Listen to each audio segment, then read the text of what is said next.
Всем привет! С вами Елена и это канал «Вот бы мне».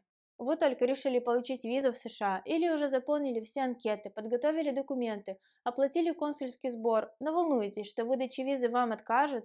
Боитесь проходить собеседование, ведь слышали о невероятном количестве отказов.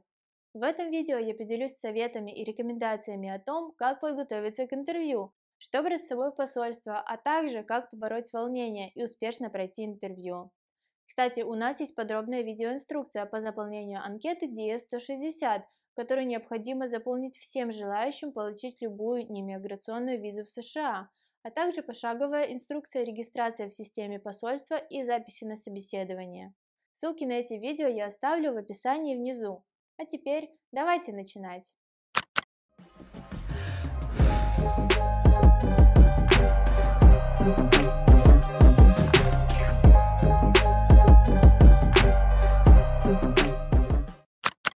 Прохождение собеседования – один из самых важных этапов получения визы в Соединенные Штаты Америки.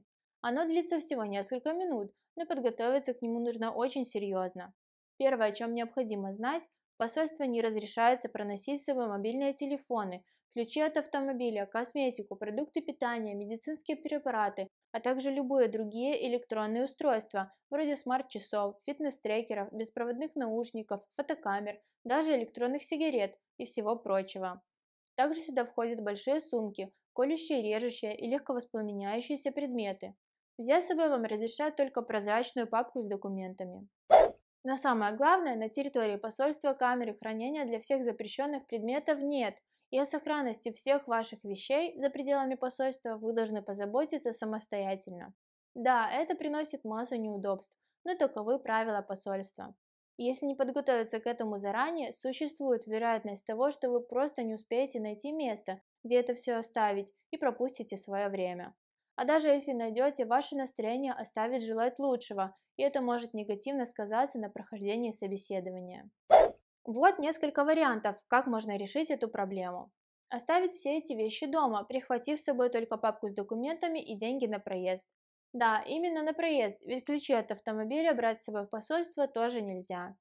Поехать вместе с близким человеком, который подождет вас где-нибудь рядом, пока вы будете находиться в посольстве. Воспользоваться так называемыми стихийными камерами хранения. Выглядят они, конечно, сомнительно. Фургончик и несколько ящиков под ключ. Кстати, там же можно распечатать документы, если не сделать этого заранее. К сожалению, цены кусаются. Наши люди умеют наживаться на чем угодно. Но и такая возможность есть не всегда и не везде. Так что этот вариант лично я не советую.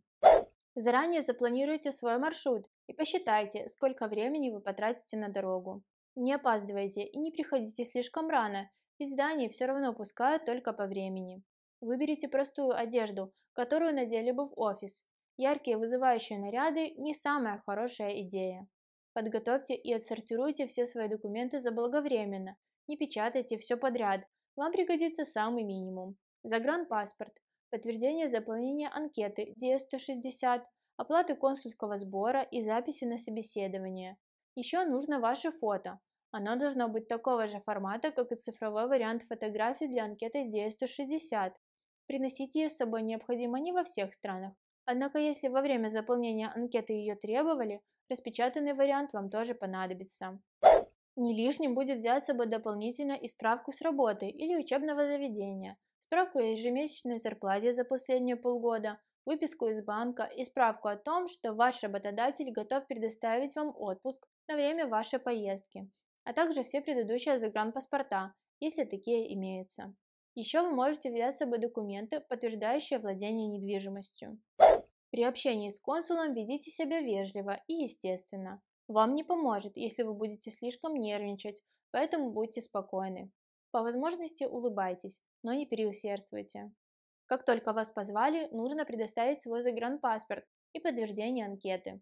Все остальные справки и документы давайте только по запросу консула и не старайтесь показать их самостоятельно. Отвечайте на все вопросы лаконично, давая короткие пояснения. Не рассказывайте все подряд, только четкий ответ на конкретный вопрос. Например, на вопрос о цели вашей поездки отвечайте «туризм» и что хотите проехаться вдоль восточного побережья от Нью-Йорка до Майами. Не стоит начинать детально описывать свой маршрут, Скорее всего, консул спросит об этом позже, так что дождитесь подходящего вопроса. В другом нашем видео мы собрали список самых часто задаваемых вопросов, к которым точно необходимо подготовиться, чтобы повысить свои шансы на прохождение собеседования. Ссылку на него вы также найдете в описании. Кстати, в самом начале собеседования вам могут предложить общение на родном или английском языке. Здорово, если вы знаете английский, но все же стоит выбрать родной. Ведь даже если вам кажется, что ваш английский достаточно хорош, все равно есть вероятность того, что какой-то вопрос вы можете понять неверно. К тому же туристу не обязательно знать английский, поэтому не стоит вызывать лишних подозрений. Очень важно, чтобы все, что вы говорите, совпадало с данными, которые указаны в анкете, а ответы на вопросы вы формулировали правильно и быстро, глядя на консула, а не бегая взглядом из стороны в сторону. Не бойтесь переспросить, если не расслышали или не поняли вопрос. Это гораздо лучше, чем ответить неверно. И хотя ответы должны быть четкими и не растянутыми, постарайтесь втиснуть в них как можно больше мелких деталей, которые помогут понять офицеру, что вы точно не планируете остаться в стране нелегально. Например, вы хотели бы путешествовать по стране несколько месяцев, но поедете всего на 3 недели, потому что отпуск на более долгий период вам не дадут. Или что планируете поездку с сентября по октябрь, так как в середине октября у вас запланирована другая поездка, например, куда-нибудь в Европу. Если вы являетесь студентом и не имеете работы, лучше всего сказать, что спонсором вашей поездки выступают родители. Конечно, есть студенты, которые работают и могут оплатить поездку самостоятельно, но это скорее исключение. Ну и самое главное, вы должны понимать, изначально консул должен воспринимать каждого заявителя как потенциально нелегального иммигранта, а своими ответами вы должны его переубедить. Так что ни в коем случае не предоставляйте заведомо ложную информацию и не старайтесь приукрасить, ведь посольство может проверить подлинность ваших документов, перезвонить на работу или обратиться в иммиграционную службу за необходимой информацией, если им покажется, что вы обманываете или что-то скрываете. В случае отказа вам вернут паспорт сразу, скорее всего не назвав причину. Не расстраивайтесь, если это произойдет, ведь в будущем вы можете подать документы на получение визы повторно.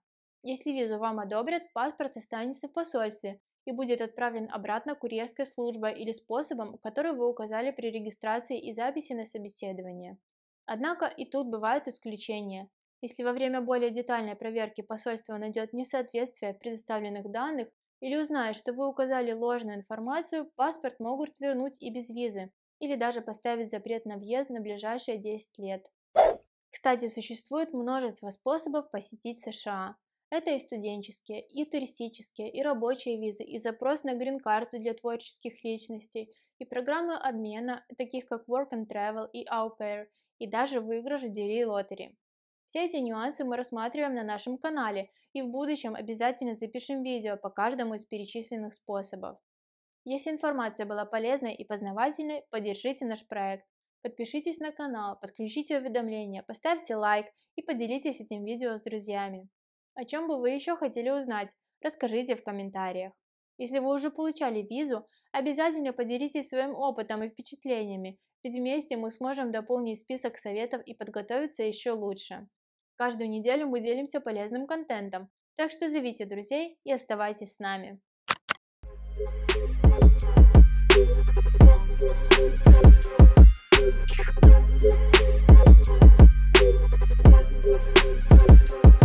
Thank you.